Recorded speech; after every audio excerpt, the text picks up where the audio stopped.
listening to the Rowdy Roundup Podcast with Jess and Joe. Now let's get rowdy.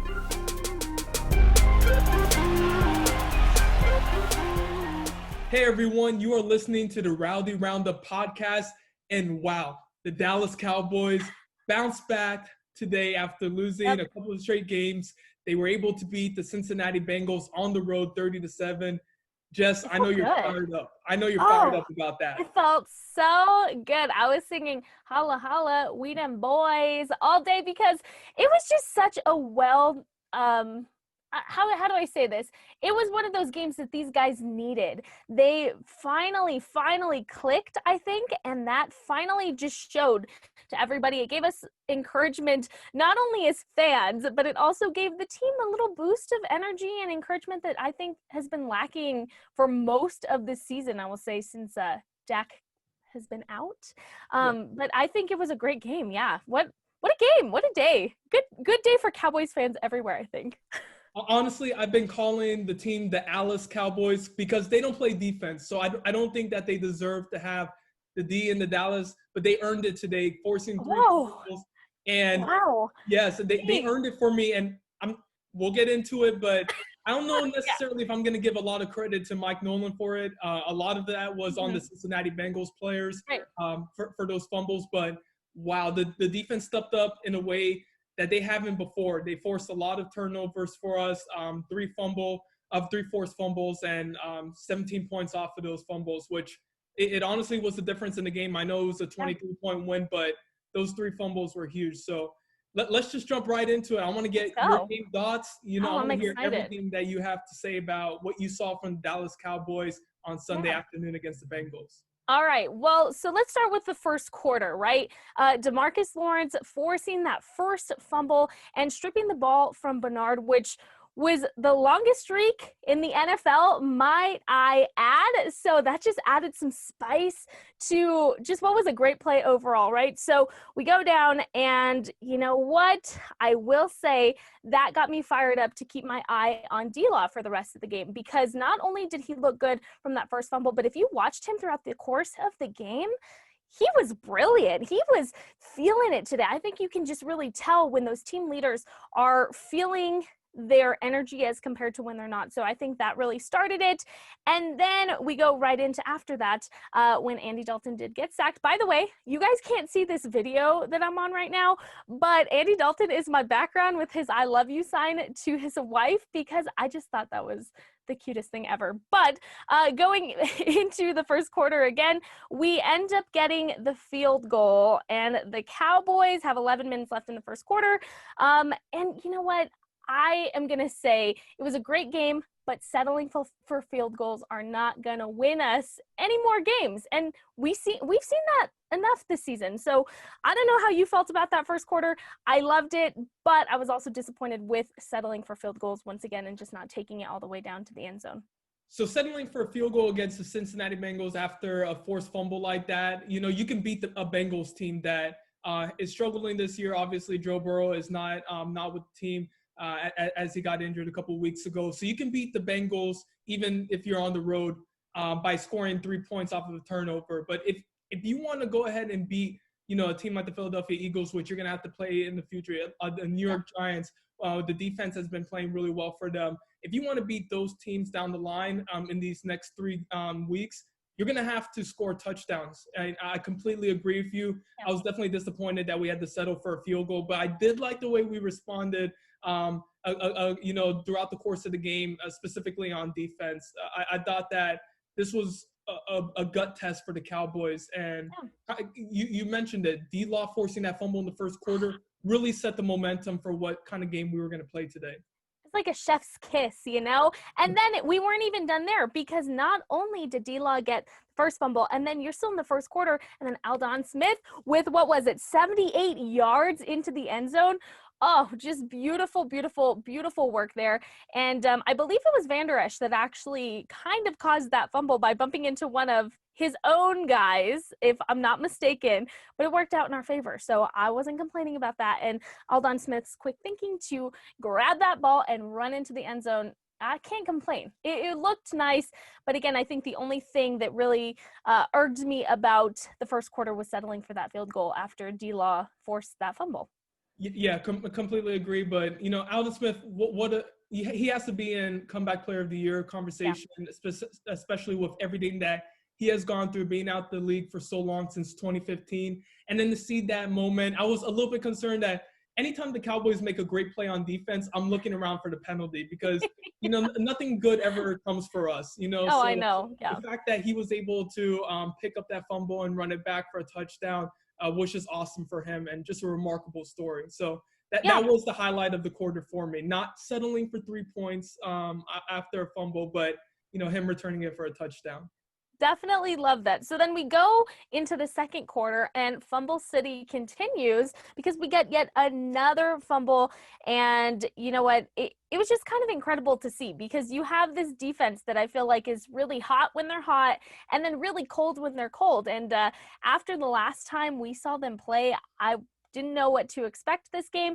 And I just was not disappointed with how the quick thinking was going on there. The only thing I will say, and I guess I can contribute this to my dad for pointing it out, is the lack of wrapping up when they're tackling. These guys aren't tackling like they should be, and I definitely think that's a Mike Nolan thing because I can't recall seeing them play like this with the lack of tackling for a while, for a long time. So that's the only thing I was really disappointed in with the defense, but that's been a season-long thing. So again, am I going to blame Mike Nolan? I think I am for this one at least. What were your thoughts on the second quarter?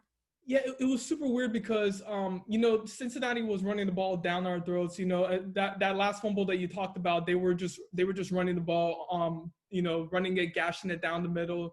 And what was frustrating for me is that Mike Nolan kind of got bailed out because we see these 3 fumbles and then we get 17 points off of those turnovers, but it kind of overshadows a lot of the issues that you mentioned. The tackling just hasn't been exceptional for what a Dallas Cowboy team, what you expect to see, especially when you have Super Bowl or at least playoff hopes on the line. You want to see them tackle better. Also, the gaps are just too open for me. I see plenty of times where the linebackers are hitting an area that's clogged up and an open lane. They should have shot through that gap.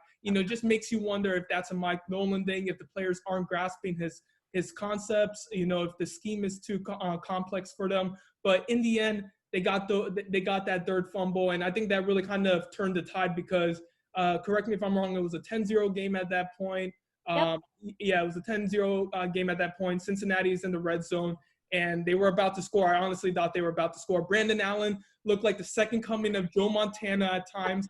I don't understand. I don't know where he came from, but he looked great against our Cowboys today. But us being able to force that final fumble, that changed the game for me. That was the pivotal moment for us, and I'm just glad. Hopefully, we can continue that momentum over these next few weeks. Oh, I hope so. And so you brought this up before we had started recording for the podcast, but your favorite touchdown of the game, which was Dalton N'Coop for a 17-0 Cowboys lead, which, can I remind you, that is the biggest lead that the Cowboys have had all season. So, I definitely think it was the game that they needed. And you mentioned that this specific touchdown really caught your eye. And I want to go into a little bit more detail with people listening to why, because I just loved hearing you talk about it right before we started recording all this. Well, I mean, Amari Cooper is one of those guys where when we signed him to that big contract, I was like, maybe we should have let him go to the Washington football team.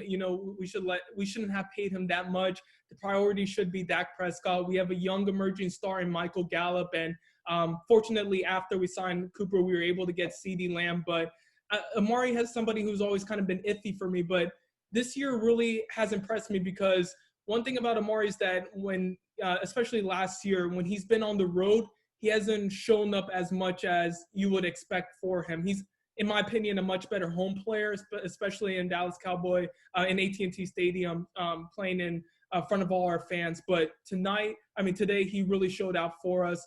And that throw was exceptional from Andy Dalton to Cooper. It was low and away from the defender. The announcers brought it up perfectly. It made sure that Cooper wouldn't get hit from the incoming safety. And that's the kind of connection that we saw from Dak Prescott to to Amari Cooper last year and the previous year. And that's why it really stood out to me. It seems like Dalton and Cooper are starting to connect. And I know it's not going to go beyond this season, but we still have hope. There's still time left for us to make a playoffs. And if they can really get that connection going, I think that could kind of turn up this offense and kick it up to another level. See, and it's kind of crazy. Again, this is why I really love doing this, because we get different perspectives, right? So you talked about how you weren't really sold on Coop. I was sold on him since day one. I was excited to have Amari Cooper join the team, and I haven't been disappointed from him. I really have enjoyed watching him, and I feel like he's just evolved since he started with us, and he's this whole new player compared to even just his first season with us. And I feel like he's just really feeling like a Dallas Cowboy now. And you can see it when he makes those kind of connections with the quarterback. And again, this connection with Andy Dalton really probably won't go past this season, but it's good to know that if worst case scenario ever happens again, which I pray it does not, and Dak is out, that we can depend on an Andy Dalton to be there to not only lead us to winning games, but to also have those connections with the players, which I think just makes all the difference to win those games ultimately. So Absolutely. yeah, I'm a Coop person. I'm at AT&T Stadium going, Coop. And I loved that the announcer brought it up during the game. You could hear the Cowboys players that were there today with all their little chants going on. So it sounded a little bit more like a home game to me, even though it wasn't.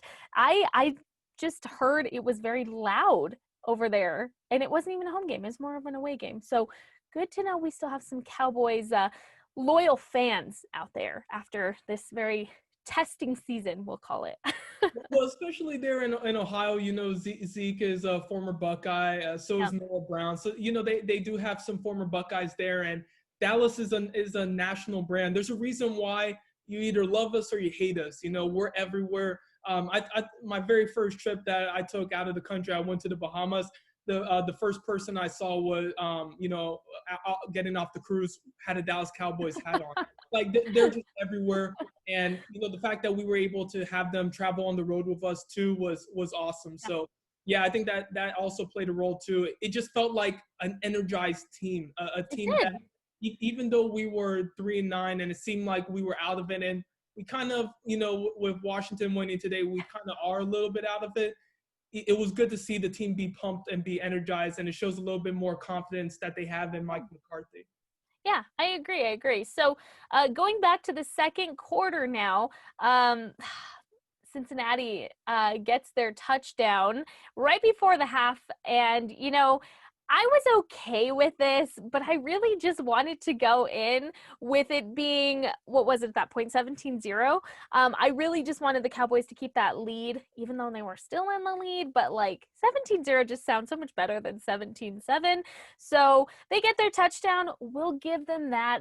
That's fine. But I think going into the half, they still had their momentum going despite the touchdown anyways. So that was good to see. And then come third quarter, well, we have the 60-yard kick return from Tony Pollard. Did you see the man run? He is a grown man. I want to point that out. Tony Pollard is a grown man, and I love to see it.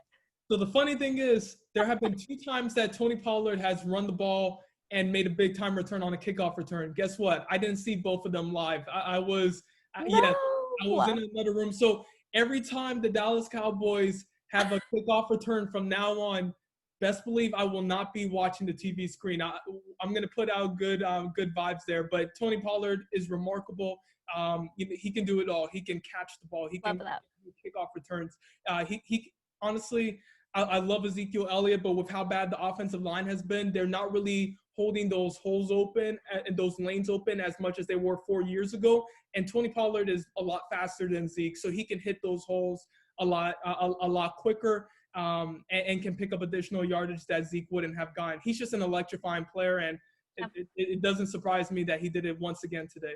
Oh, I enjoyed watching him. Now, the only disappointing thing about it was that we got held to a field goal once again after his amazing kick return. And again, it's just so disappointing to see, given it was a 22-7 lead, I should say. But again, it just goes back to we can't be settling for field goals. That's not going to win games. We've seen it time and time again. So it's just very frustrating to see that. And, I'll give credit where credit's due. I think the Bengals defense was doing a pretty good job at holding Andy Dalton. But when he was on, he was on. I'm still giving credit to Andy Dalton today because he looked the best I've seen him since he started as our new starting quarterback. So, yes, frustrated by that, but that's all good. And so that's really all I had jotted down for the third quarter. It kind of seemed not as exciting as the first half was for the Cowboys, but going into the fourth quarter,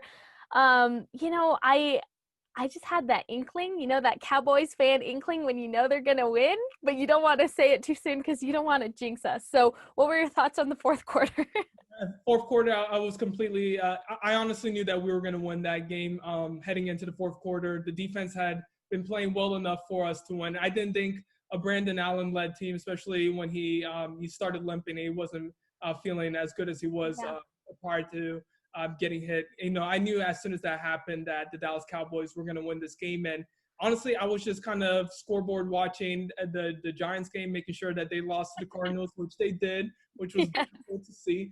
And I knew as soon as we went into the fourth quarter, we were going to win this game. It felt different this time around. I know it was Cincinnati. I know that, they aren't the greatest team in the world. They're going to be fighting for a top 3 pick, but it felt good. It felt good to get a win, especially after losing to Baltimore, getting spanked by the Washington football team on Thanksgiving. It just felt nice to get a win. So I'm going to enjoy it. I'm going to relish it for these next few days and celebrate Victory Monday. I love it. We love a good Cowboys Victory Monday. We love it. And going back to that fourth quarter, though, Zeke had his 26-yard run, which I love seeing him run. I love seeing the man eat. I just wish we could see more of it. But he was going in with, I believe it was a calf injury. So I wasn't expecting much. But when he pulled that out, it was like, okay, Zeke's feeling good. I like seeing this side of him. And then after that, we ended up getting another field goal, 55-yard field goal from Greg the Leg, which put us up 23-7 with 5:12 left in the fourth quarter. And then, deal was already sealed, but Andy Dalton had to add a little bit more extra spice on it, and his touchdown pass to Tony Pollard, which ended up being our final score of 30-7, a Dallas Cowboys win, and we love a good victory Monday, like you had mentioned. And so you also had mentioned the Giants losing, which thank you, Jason Garrett, for that. From what I read on Twitter, Fire Jason Garrett was trending again. And I like Jason Garrett, that. We've talked about this, but I was glad to see we weren't on that side of it. Again, it was nice to not be the talk of Fire Jason Garrett. It was the Giants' problem this time around. So around the NFC East, let's go. What are we looking like around the NFC East? All right, so we know that the Giants lost, and that was really good for me. I told you last time that we talked that the Giants are my second least favorite NFC East team behind the Eagles. So that was beautiful to see.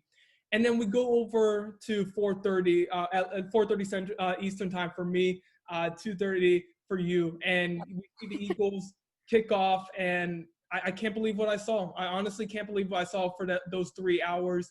Jalen Hurts looked phenomenal in the first half at least, and him running the ball really added a new dimension to that Philadelphia Eagles team. It makes me concerned, especially after what we saw Lamar Jackson did to us this past Tuesday. What Jalen Hurts can do to us in the future, over these next few years. Because honestly, I think Carson Wentz is gone. I know it's a little bit shaky there with his contract situation, but I just don't think you can go back to him. It's either keep Doug Peterson and keep Jalen Hurts, or fire Doug Peterson and stick with Carson Wentz. But Philadelphia looked really good with Jalen, and it kind of scares me because we got one more meeting with them. I want to hear your thoughts on that game.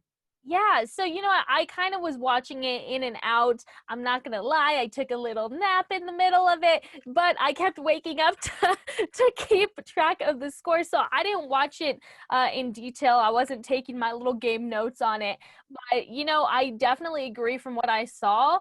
Jalen Hurts looks great, and that's scary as a Cowboys fan. But I hate saying this as a Cowboys fan. Carson Wentz is not a bad guy. So I know it is a job. Football is a job. I feel bad for the guy, but I'm interested to see what the Eagles do this offseason as far as their quarterback situation. All I can say about that is hashtag can't relate. We have Dak Prescott. So not sorry to Eagles fans, but I will give credit to where credit's due. Carson Wentz is a good guy, and that's me being really nice. Can you believe that? I'm giving them a compliment. I must be in a good mood. Only because we won. It's shocking. I mean, honestly, it took a Cowboys win over Cincinnati to get you to this point. But you know what? We'll accept it. We'll say that Carson Wentz is a nice guy. You know, honestly, he is. And you know, the Eagles players are nice people. But when they suit up in that green uniform and they take the field, I'm rooting against them. Although Jalen Hurts, with his story, it's hard to root against Jalen Hurts. I kind of found myself cheering for him personally, but rooting against the Eagles. And it sucked that they won today. But you know what? I was fine with them winning. The team I wasn't fine with winning was the Washington football team, because they are now in the lead for the NFC East, and I don't like that. How is a football team without a name in the lead of the NFC East? That's like total 2020 problems right there. And I do want to read you a tweet. I read it a little bit earlier from Babe Laufenberg, and I just think this sums it up nicely to where we are. So Babe said, I know you were wondering, the Cowboys are now 4-9. No 4-9 team has ever made the playoffs 0 out of 95. Guess what? Hate to break this to you. The Cowboys have the inside track to make the playoffs. How do you feel about that?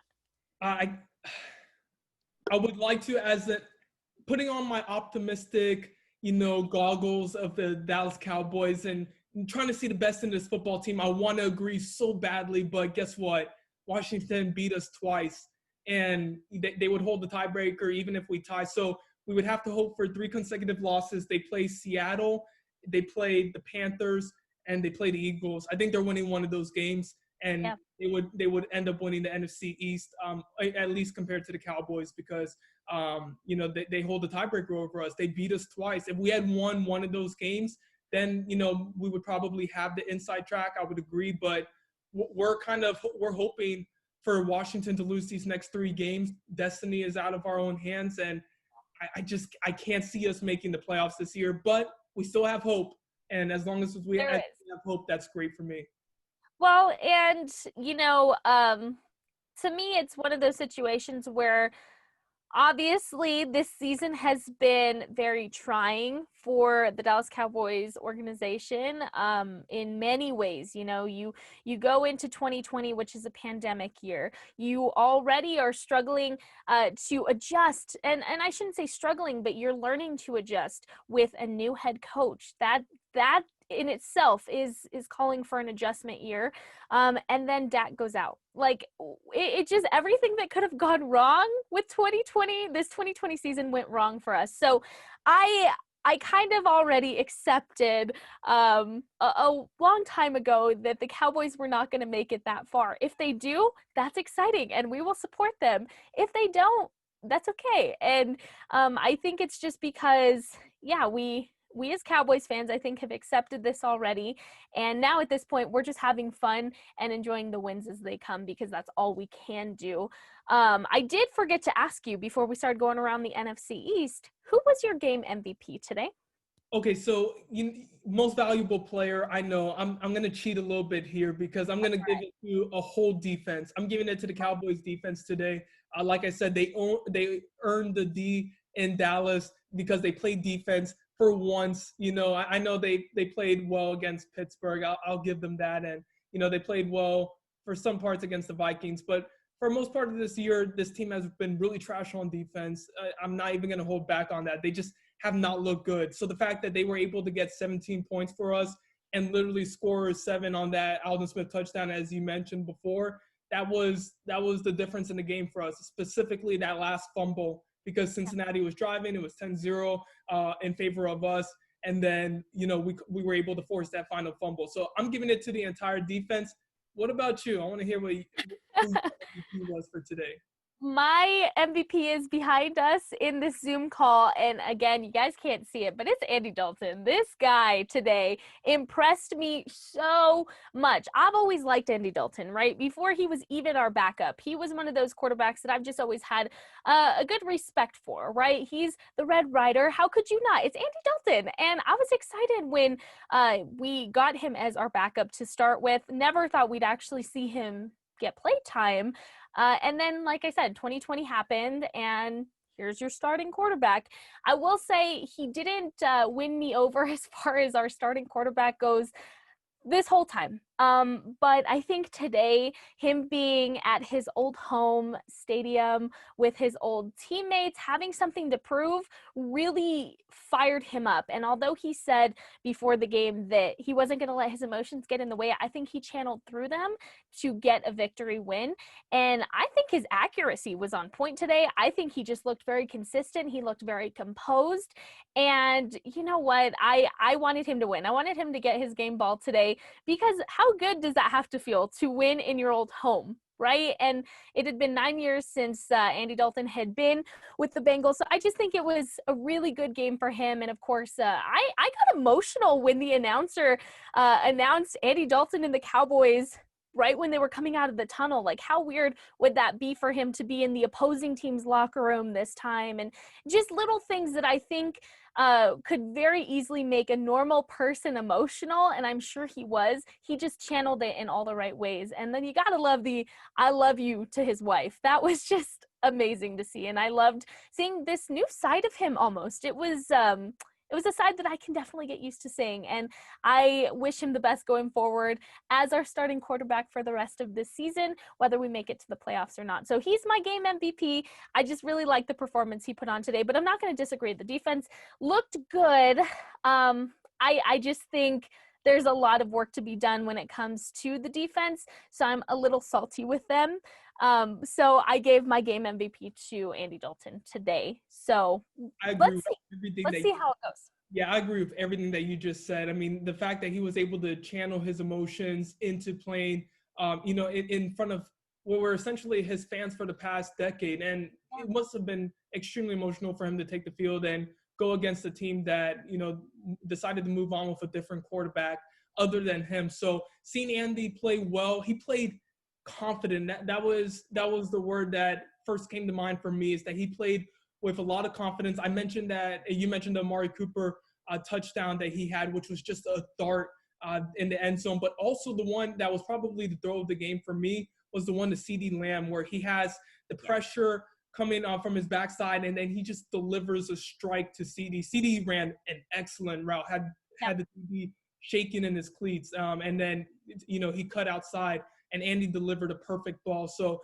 he played with so much confidence. He wasn't, for me, the reason why we won the game, but he played just well enough, and he did exactly what we needed to do to win that game. He didn't turn the ball over, which was what we were expecting out of him. He's supposed to kind of be a game manager, hit his targets, hand the ball off to Tony Pollard and Ezekiel Elliott. So yeah, I agree. He was my second choice for MVP, but I had to go with the defense there. Yeah, I think like you said, he wasn't the reason we won, but he upheld his duties as our quarterback today, and I just loved seeing that for him. Plus, he was a game captain today, so I think it just gave him all the motivation. And to me, I think that confidence comes from the organization showing that they see him and they appreciate him, and just those little things, making him captain and kind of all of the guys rallying behind him, it seemed like today. Mm-hmm. I think that just made the difference in his performance. So I hope we can continue to see this side of Andy Dalton going forward. But yeah, I wish him the best. I'm happy that he's on our team. I really have been skeptical the past few years, I will say, with our backup quarterback situation. And it was like a sigh of relief when we got Andy Dalton. And again, at that time, I never thought we would have to see him play basically an entire season for us. So I think everything happens for a reason. And Andy Dalton, I'm glad to call you a Cowboy. If you ever listen to this, I enjoy watching you. So yeah, he's my game MVP today. But What are your thoughts on next week? We play the 49ers, and I know you have some feelings about the game being flexed. So let me have it. Let's hear it. Okay, I need to control myself because I do not want to yell into the microphone. I don't want your ears to be pierced. But how do the Dallas Cowboys against the San Francisco 49ers get flexed to 1 p.m. Eastern Standard Time out of prime time for the Cleveland Browns and the New York Giants? 2020. That is how. 2020. I'm still at a loss for words. It's been several days, and I can't believe it. The 49ers and the Cowboys, I know we didn't live through the glory years, but the 80s and 90s, I mean, these were the two preeminent teams in the NFC, you know? I mean, these were the two teams that went against each other, had a lot of great head-to-head battles. You had Joe Montana, Steve Young for the 49ers, and then Troy Aikman there for the Dallas Cowboys. And it was a great rivalry, and it was supposed to be prime time. We were supposed to get this. This was supposed to be something that we were going to look forward to. I chill on Sunday night and just watch the Dallas Cowboys, you know, have the spotlight, and they join a bunch of other teams for the 1 p.m. slot, 1 p.m. Eastern Standard Time slot, and I'm just disgusted. It ruined my Sunday plans for that day. Oh, I know it did. And you know what? To me, it's one of those things that what kind of message does the NFL send to these guys who, yeah, maybe they have a losing record because they do, obviously, but that's just, to me, it upsets me that, you know, I get it. Maybe viewership isn't as great, but it's the Cowboys. Viewership is always great. Cowboy fans are loyal, and we're still watching. We have a losing record, and people are still watching. People are still getting excited when they win. So I don't understand the logic. And if it's viewership, working in TV, I get how those decisions have to be made sometimes, but I just don't see it being an issue with the Cowboys. Yes, it's been an awful season, but I can't excuse it. I just don't agree with that decision. And what I definitely don't agree with was Jerry Jones went on The Fan this week. So 105.3 The Fan. And, you know, if you all tune into The Fan, you know how that is the Cowboys radio network, right? It's basically tradition that anytime my family and I go to a game at the AT&T Stadium, we're either turning The Fan on because they lost or because they won, and it's either a really long car ride home or it's a really fun car ride home, right? So The Fan definitely always gets inside with all of these people. So Jerry Jones was on The Fan this week, and they asked him what he thought, and he spun it to be a positive thing. And I know that might just be for show, but I don't know. Maybe I just don't know Jerry Jones like I think I know him, but I would think Jerry Jones would be more upset, and maybe he's just spinning it for a public image to be a positive thing, but I just don't think it's a positive thing, and even then he shouldn't spin it to be a positive thing. There's nothing positive about it. This was the first time watching the Dallas Cowboys since 2007. This is the first time where Jerry Jones got shown up. He really got shown up by the NFL. You know, he went out and he signed Jalen Smith to this big contract. He signed Ezekiel Elliott to this big contract. He signed the flashy players. Well, guess what? It's not working out for you. You signed the flashy coach who said that who went on Peter King, did a documentary with him and sold me on the fact that he watched every single game from the 2019 season, and then at the press conference admits that he didn't watch the Dallas Cowboys, every single game from the Dallas Cowboys. So he signed the flashy head coach with the Super Bowl, and he did all this flashiness, all of this, you know, gravitas, all this great stuff. And guess what? You got flexed out of prime time. The Dallas Cowboys, their brand is not carrying the same weight as it did several years ago. It just isn't. And even as last year. And, you know, I will say with Mike McCarthy, the one issue I have with him, well, one of many, I will say, for this season alone, the one issue that I will say on here is he was asked as one of the first pressers he had as head coach if it was a catch in Green Bay, if Dez caught it. And you, sir, are now the head coach of the Dallas Cowboys, and you're going to say it wasn't called one. No, No. That just sits with me every day that I see him, and I don't hold any kind of resentment or anything like that. I'm not that type of person, but when it came to that answer, I can't let go of that. Something about that answer, and I know Cowboys fans are going to laugh and say, either you're on the Cowboys fan side, like, it was a catch. Yeah, that frustrates me too. Or you're going to be on the other side of it, like, okay, well, it wasn't called a catch. Like, get over it. That's not the point. The point is, if you're all in on the Cowboys, and it's a tricky question for him. He was a Green Bay coach. I get that. But you tell me the answer I want to hear, because you're my coach now. You are not coaching for them. You don't get to stick up for Green Bay anymore. Like, you're either all in with this organization and you know what that moment meant to us. And to me, it was just kind of a test. And maybe I'm taking it way out of proportion, but to me, it was a test of where he stood. And to me, I don't think he wanted to be head coach for the right reasons for this organization, just based on the answer alone. And I could be wrong. I've never met the guy. I don't play for him. I'm not in the locker room. I don't know these things. But just based on that answer, and then based on the attitude I've seen these players have so consistently throughout the season, as far as their motivation being 0 to nothing, or, I should say just nothing. They don't have motivation. You can tell when these guys are not feeling it. That comes from coaching, because as much as people want to say things they want to say about Jason Garrett, he still had his team motivated even when they were at their 8-8 seasons. And we're not even going to be 8-8 this season, even if we win out. So that's my issue. Where's the accountability when Xavier Woods goes out and says, you can't expect us to give 100% every single play? Look, he's right. Like, it isn't like humanly possible to give 100% maximum effort for that many plays, but you don't go out and say it. That just sends the wrong message to your teammates. I honestly thought that is one of those quotes that's worth being benched, worth being cut, because it just sends the wrong message to the group of DBs. And your safety, you're like the quarterback of the secondary. You have to, you have to kind of play one side or the other, and you have to communicate with your guys, and you're sending the wrong message by keeping Xavier Woods on the field. And I was really disappointed in that. Mike McCarthy has been abysmal this year, and it's not necessarily because of our record. Look, Dak Prescott went down, your quarterback. The offensive line has been absolutely decimated. The defense, the secondary was young going in. I know we drafted Trayvon Diggs, and, we tried cleaning up a little bit there in the secondary, but it's still going to take some time. So I wasn't expecting a Super Bowl run this year. But some of the decisions he's made and some of the things he said, like you mentioned with the Des Bryant catch, and then also saying that he didn't watch every single Dallas Cowboys game, and he basically lied to Jerry Jones.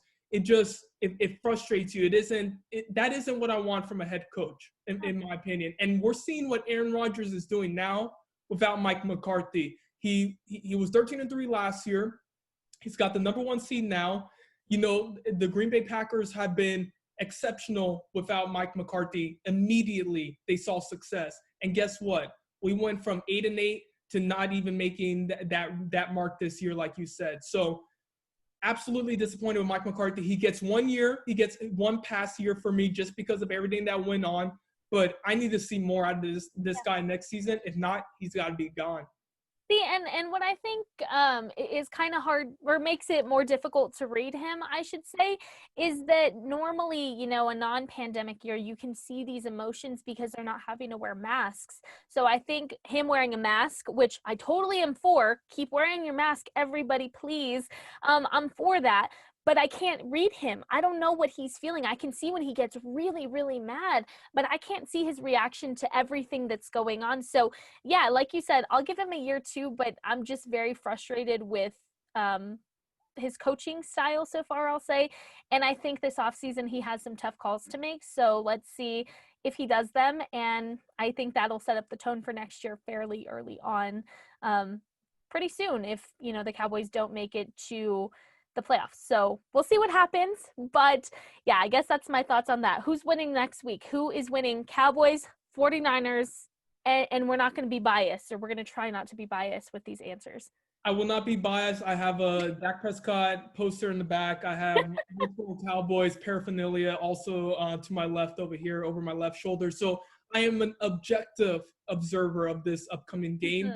And I'm going to say, as someone who's very objective, the Dallas Cowboys will win. They will beat the San Francisco 49ers at home. This is a rivalry game that I know it's not technically an NFC East rivalry like with the Eagles and Giants and the football team, but this is blood right here, and this is 80s and 90s good stuff coming back to the 2020s. I want to see a good game. I think it's going to be competitive. I think it's going to be high scoring. I have the Dallas Cowboys coming out on top 21-7. They're going to improve their record to 5-9.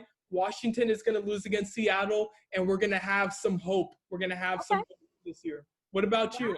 You gave them 20. What did you say? 21-7? No, 31-27. Oh, 31-27. Okay, that makes more sense. I was like, what are you talking about? You said you weren't going to be objective. Okay. I do not trust the defense enough to hold them to 7 points again. Yeah, you know what? I think that's fair. I think it's going to be a very, very close game. I'm going to call it. I'm not going to give an exact score. That's not really my forte. I don't want to jinx us because it's happened before. I'm not going to jinx us. I won't. But I will say I think it's going to come down to a 3-point lead for a win. And I will give it to the Cowboys next week based on what I saw this week. And if they can keep that momentum going, they're more than capable of beating the 49ers at home at AT&T Stadium. And hopefully this game gets more of a Cowboys crowd to the stadium, because I do know that 49ers fans will be there as well. So I really hope Cowboys fans come through and show up to be loud and proud of how they played last week. Or this week, I should say, because this is airing tomorrow. So how they played this week going into next week, I am excited, and I don't even know what I'm saying anymore. But I'll give it to the Cowboys. I'll say, 3 points. I think that's what it's going to come down to. If not, I'll say 6 points. 6 points at the most is going to be the difference. But I will give it to the Cowboys as well because I am being biased, and I have hopeful thoughts for the team going forward. That's where I'll leave it. But it was a great game overall. I hope we can continue to see the Cowboys play like this for as long as we have left of this 2020 season. We've only gotten 4 wins this year. It's been brutal. It's been tough as a Cowboys fan this year. We've gone up and down, and it's been back and forth with everything going on, injuries, but just to get a win, a 23-point convincing win on the road. This was, I want to say, the second best win of the season. I'm putting the Minnesota victory at the number 1 spot. And I'm so disappointed about that because I thought that was going to lead to us eventually winning the NFC East. But we got spanked on Thanksgiving. We're moving on past that. But yes. We don't talk about that week anymore. We don't talk about that. We only talk about the good ones. And you know what? Normally we don't. Normally I will happily welcome some discussion about our bad games. There's just too many of them this season. And we're going to be positive, and we're going to talk about our 4 wins, because 4 is better than none. And that is me seeing the glass half full. And high draft pick if we tank this season. It's okay. Either way, we are going to be fine, everybody. Cowboys fans, we feel you. We know it's been a hard season. But either way, only good things can come out of this. The only thing that really, really, really sucks is a shortened season, because we wouldn't get to see them, in the playoffs. But as long as the Eagles don't win, I'm good. That's how I feel. I'll let a team named the football team win the Super Bowl this year, because guess what? A football team has won it every single year. So we'll say the football team won the 2021 Super Bowl. I'll give it to Washington. So I'm fine with that. But worst case scenario, there is a worst case scenario. I'm going to bring it up. We win out and Washington wins the next 2 games, or at least another game, and we finish 7-9, and we end up kind of in the middle of the pack. I think we'd probably be around 11 or 12 in the draft order, but I think that would probably be the worst case scenario. If we win out and we don't secure a top 5 pick, I'm either all in for the playoff run, or if it's out of question, tank the season. I love seeing my Cowboys win, but at the end of the day, a top 5 or a top 6 pick, we can trade it back, get a bunch of second and third rounders. That would be preferable. But right now we have hope, and I'm going to take that. I'm going to take that next week. Yeah, that's what we like to hear. But you know what, Cowboys fans, enjoy the rest of your Victory Monday. Proudly sport your Dallas Cowboys apparel today and enjoy the game we saw yesterday because it was a good one and we deserve to enjoy the Victory Monday ahead. Talk as much trash on Twitter as you want, on social media. Call up random phone numbers and say, how about them Dallas Cowboys? I'm promoting all the wrong things. Don't call random numbers. But if you do send us a video on Twitter, I'd love to see that. I would love to see that, actually. That's kind of a genius idea. Yeah, I'm calling up every single Cowboy hater I know, and I'm saying, how about them Cowboys? I don't care that we're 4-9. We won, and I'm taking this victory, and I'm going to ride it for the next 6 days here. Today is Victory Monday. We're recording it on Sunday night, but this is Victory Monday for you Cowboys fans listening to this. We're so glad that you all tuned in, and we're gonna have a preview for next week's game against the 49ers in a few days, and we're so happy that you all were able to tune in, and we just had a great time during this discussion. Jess, anything else that you want to add? Just follow us on social media. Again, we're on Twitter, we're on Instagram, we're on YouTube, Facebook, and TikTok at Rowdy Roundup Pod. See, I am tired. It's been a very energetic day for me. But follow us on all of our social media pages and interact with us. Let us know what you thought of this episode. If you agree, if you disagree, we are open to discussion. And yes, enjoy your Victory Monday, Cowboys fans. We deserve it. It's been a long season so far, and it's not over yet, so don't lose hope either. But yeah, enjoy the rest of your day and go Cowboys. Go Cowboys.